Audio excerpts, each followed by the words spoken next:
And this video is for lesson 12.8 and 12.9, surface area of prisms and cylinders. What are we measuring when we are measuring the surface area of an object?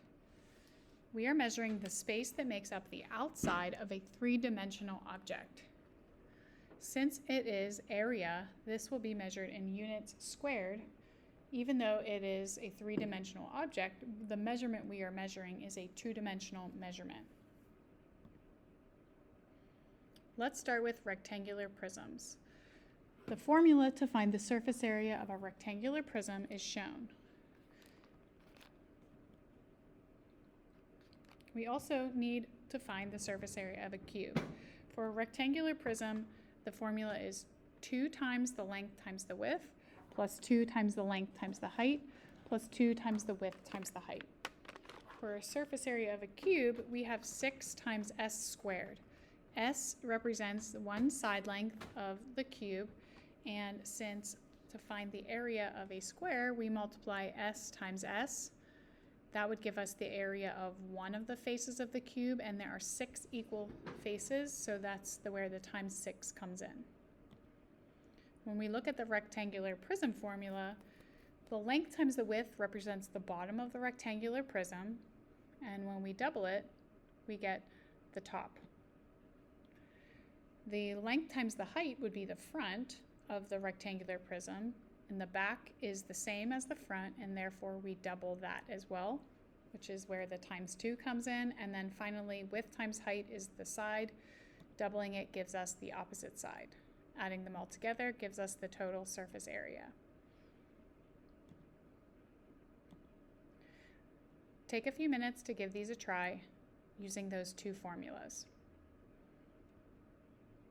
For the rectangular prism, you're going to replace the length, width, and height into the formula. The length is 20, the width is 8, and the height is 16.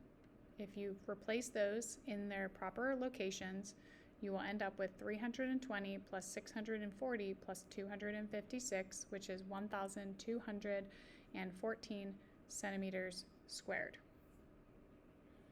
For the cube, 6 times s squared, s is 4. Following the order of operations, we will use the exponents first, which is 4 squared, and that's 16, and then you will multiply 6 times 16 for a surface area of 96 inches squared. The formula for triangular prisms is on your formula sheet, is BH plus AW plus BW plus CW. The BH is going to give you the area of the triangle in the front, as well as the triangle in the back. Normally, when we find the area of a triangle, we do 1/2 times base times height. Since there are 2 identical triangles, one here in the front, and then one that we can't see in the back, when we do 1/2 times base times height, that gives us one triangle, and then we would need to double it for the front and back, and then what happens is that the 1/2 and the 2 cancel out just to give us base times height. So that's where that comes from. A times W is going to give us this slanted measurement over here, A times W, which we can't really see, but it's a rectangle over there along the side. That's that measurement. And then we have B times W, which is going to give us B times W is going to give us the bottom rectangle. And then lastly, C times W is going to give us this slanted rectangle on the side. Using that formula, let's find the surface area of this triangular prism. Replacing B with 5, H with 12. A is going to get replaced by 12 as well. So we are doing 12 times 10 for A times W. And then for B times W, we're going to use 5 times 10. And then lastly, for C times W, you're going to get 13 times 10. Notice in this case the B is 5, the height of the triangle is h, and in this case the A, which is this measurement here, is also the same value, which is 12. In the formula, if I go back just a minute, we had two different values for h and A, and that's because the triangle was not a right triangle. So we needed the height to create a right angle with the base. So the height was one measurement, where A, we happen to have another slanted measurement over there on the side. But if it's a right triangle, which is what we have in our current example, the height and the A value are equivalent. But that is not always the case. So we have those, we are going to multiply those all together and add them for a total of 360 centimeters squared.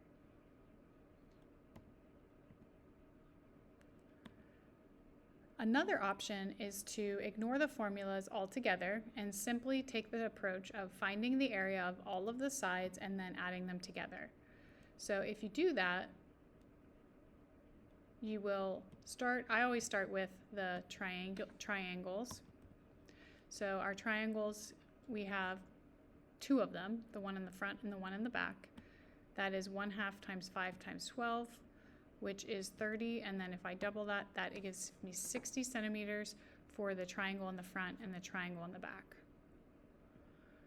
Now I have to do my 3 rectangles going around. Like this yellow rectangle is 10 times 13, which is 130.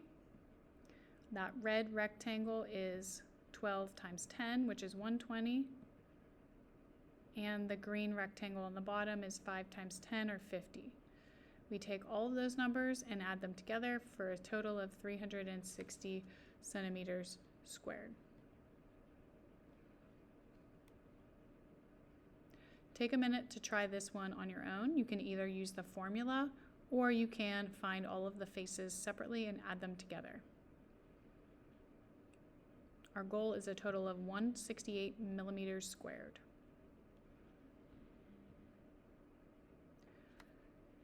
Finally, we have that polygonal prism section on the bottom right side of your formula sheet. We have surface area equals PH plus 2B, where capital P equals the perimeter of the base. So that's where you add up all the sides. Don't forget, when we did volume, we also talked about how capital B is the area of the base as well. And that's on your formula sheet as well. So here we have that trapezoidal prism, the same one we did when we did volume. If I apply the formula, we have to make sure that we are understanding which part of the figure is the base, because the P is the perimeter of the base and the capital B is the area of the base. So if we identify the wrong part of the shape as the base, then you're guaranteed to get the answer incorrect. So we need to make sure we understand the idea that if this is a trapezoidal prism, the base is the trapezoid. In this case, the trapezoid is right here on the front, which a lot of times we think that's not the base because the base would be what it's sitting on, which in this case is a rectangle, but that is incorrect. The way that we identify this shape as a trapezoidal prism means that the trapezoid is always the base, whether or not it is sitting on that base. So when we're doing the perimeter, we're doing the perimeter of the trapezoid. And when we do the area of the base, that's the area of the trapezoid. So that's key number one if you're going to use the formula, is that you're picking the right shape as the base. So the perimeter of the trapezoid is just adding up the 4 sides along the outside that I highlighted in blue. So that's 10. These two slanted measurements are both 5, and then the bottom is 18. Times the height of the entire prism. Now, you might want to say 3 here, but that's not correct. The height of the prism is actually 8. So we kind of talked about this with volume. The height is, it's how much space is there between the two trapezoids. So in this case, that's 8. And then 2 times the area of the base. Well, we said that the base is a trapezoid, so we need to find the area of the trapezoid. So that's 1/2 times the height, which is 3, times the sum of the two bases, 10 and 18. That's a lot going on there. and a lot of opportunities for errors. So we need to take our time and make sure we're identifying everything carefully. To simplify this, you can add these together, and then you can multiply all that together, simplify a little bit farther till we get that 388 centimeters squared. If this formula seems a bit too confusing for you, the other option might be to do it by, as we did with the triangular prism, find the area of all of the bases and faces and then add them together to get the total surface area. So again, we did it with the triangular prism. I always like to start with the shape that's different from all the other ones. So in this case, that's the trapezoid there on the front, finding the area of that trapezoid, but remembering that there is also a duplicate trapezoid in the back that we can't quite see.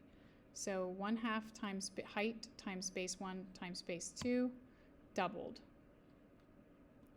So that is 1/2 times 3 times the quantity of 10 plus 18 doubled, which is 84 centimeters squared for the two trapezoids. Now, since a trapezoid has 4 sides, we also are going to have 4 rectangles going around the outside. So starting wherever you would like is fine. I started here on this slanted side. That is 5 times 8, but there are 2 of them, so we're going to double that and make it 80 centimeters squared. Next, I did the top, which is 10 times 8, or 80, and lastly, the bottom, which is 18 times 8, or 144. Adding those all together gives us that same total of 388 centimeters squared.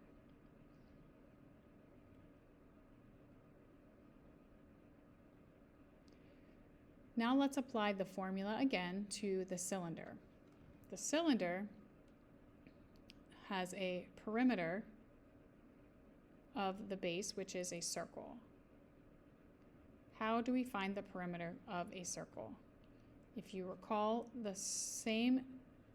we can't find the perimeter of a circle by adding sides because there are no sides. So that is our circumference.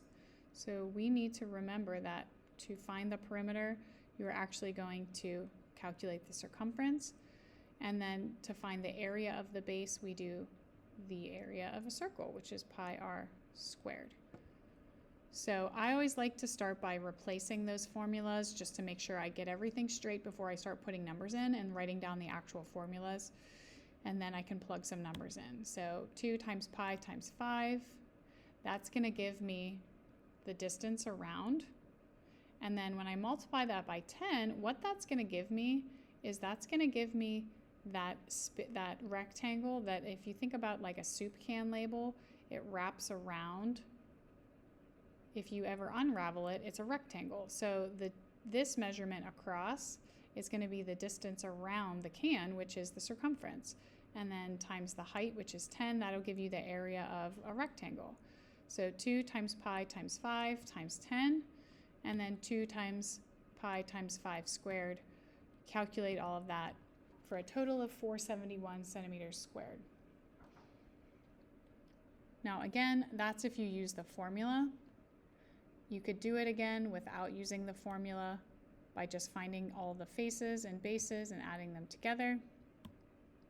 But regardless, for a cylinder, you're still going to have to understand that the idea of using the circumference as the perimeter. So even if you start with the circles, finding the area of both circles, that's pi radius squared, doubled will give you both. For the rectangular face going around, that is that soup can label that I mentioned in the last part of the video. It is going to be a rectangle, but the length of the rectangle is the circumference of the circle. So that's 2 pi r and then times 10.